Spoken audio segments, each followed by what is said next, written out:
We community engagement specialists. You know what I'm saying? This is what we do. So what we did was after he told him you can't be shooting in the air. What we decided to do is after he stopped shooting, we actually approached him.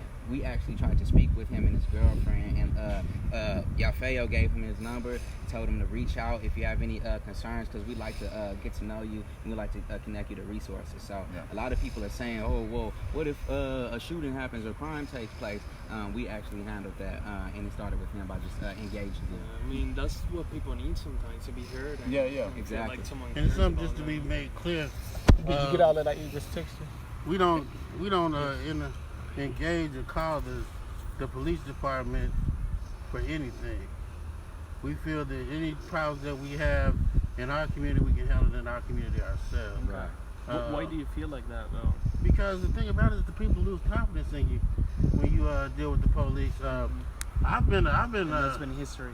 Yes, I've been a victim of police brutality. Right. I remember I was in my 20s once. I have asthma. I was in my 20s and the police put me on the ground at 12 o'clock at night, and I couldn't breathe because it was the heat of the ground. And I said, you violated my rights. And the police told me, if you ain't got money to have an attorney, you ain't got no rights. Yeah. And Yeah. And after the situation, like I say, they came, because I know the next day I seen the youngster, and I went outside, shook his hand, and I talked to him, you know what I'm saying? And I told him, if you need anything, somebody to talk to, you need a role model or something, come get at me. And he was like, okay, that's cool. And then the next day, I heard the police came and got him, hog-tied him, arrested him, and took him to jail. I don't know if it was about the shooting, maybe he had warrants or something like that. Something totally, completely different than what happened between us. He had warrants, he was out on bond or something. That's why he went to jail. But, we tried to talk to him. We tried to let him know, we tried to be a role model. Right. We didn't even shoot back at him. You know what I'm saying? We didn't even want to kill him. He was an 18-year-old little kid. You know what I'm saying? But I'd also say, working with the police, due to the history of police terrorism in this country since their inception as an organization, we would lose credibility and we would not feel safe if we started working with the police. You understand? So that would jeopardize everything that we have going, because we feel like we could do everything on ourselves, and if we go to another institution, especially an institution that has a history of racism and brutality against people that look like us, that'll definitely make us put us in a vulnerable position as far as the community here. Yeah, so like he's saying, like when you deal with the police, they want to start calling you a snitch, and then they'll really try to kill you. So we wouldn't see you guys on the same stage, for example, just to say it like that, with I put it like this: we're not about being against anything. We're about what we're for. You know what I'm saying? We're for the community. You know what I'm saying? We're not here to talk about being against the police or against anything. It's about what we're for. We're for change in the community. We're for the community. We're for peace. We're for people not living in poverty, in this mind state of poverty. Because poverty is a mind state, because these apartments just like this, but they're considered condos in North Dallas. The same size apartments, the same type of apartments, but they're considered condos. And they're considered rich apartments. But the people over here are in a mind state of poverty. You know what I'm saying? This is a mind state. Because like I say, there's apartments just like this in North Dallas where people are rich and living and paying $1,200 a month or $2,000 a month for their apartment. You know what I'm saying? So this is just a mind state that people are trapped in. So we're trying to get these people out of a mind state of poverty. And the thing about it is that, like you said, it's not about what we're against.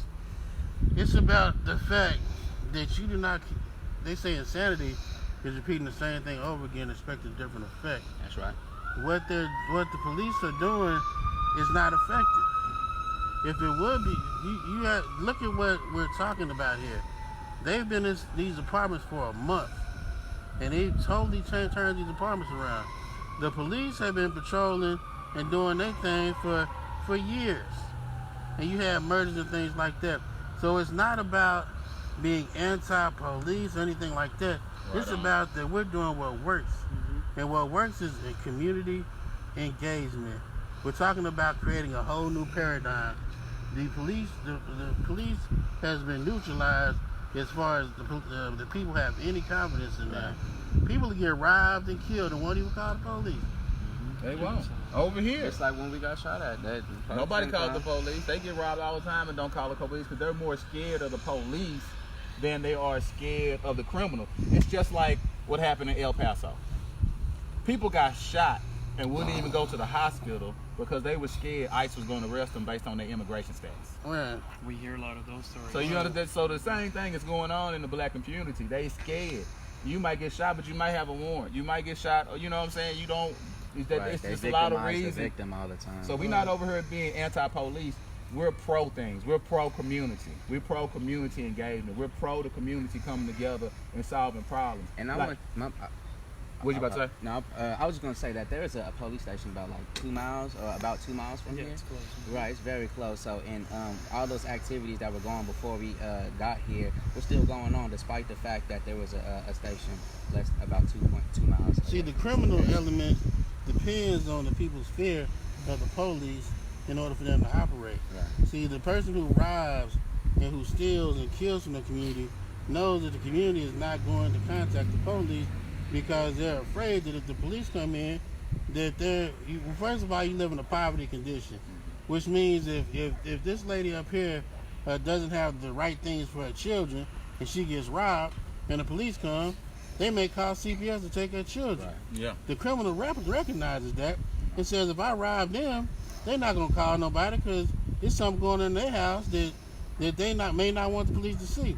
But when you deal with community engagement, what you're dealing with the fact is that the criminal looks at us, looks at the brothers and says, well, these are brothers just like us.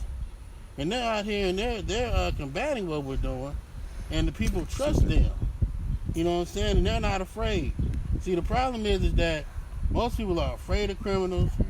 The police get on TV all the time talking about they fear for their life. See, the thing about it is that you can't be afraid. Can't be afraid. You Can't be in fear.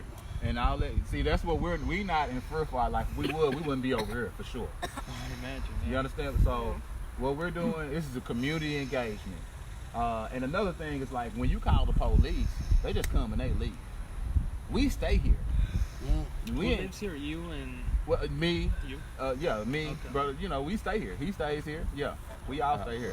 Yeah. So this is a community engagement. We part of the community. We live here. We stay here. Hey, thank you for sharing. No, thank you for coming out. I appreciate it. Thanks for We the appreciate time. you. I know I told you 10 minutes, but Hey man, it's great cool. talking to all of you. Yeah, All right. it was a Take pleasure. care. I sent you man. the last photo too. Okay, The one thank that you. Take care, bro.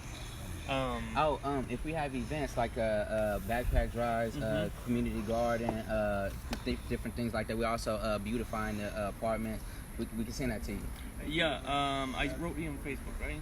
Yeah. Okay, so just write me on there. I will. Yeah, And we all right. have Thank you. Julian Castro coming out on the 15th. We also have a presidential candidate, he's a Julian Democratic Castro. president. Is he coming here? He's Yeah. coming to South We Dallas. got him coming to South Dallas. Oh, good. So At if the you want Village. to come to the presidential thing we have coming up. We're usually following him around when he comes. So. Oh, Julian Castro?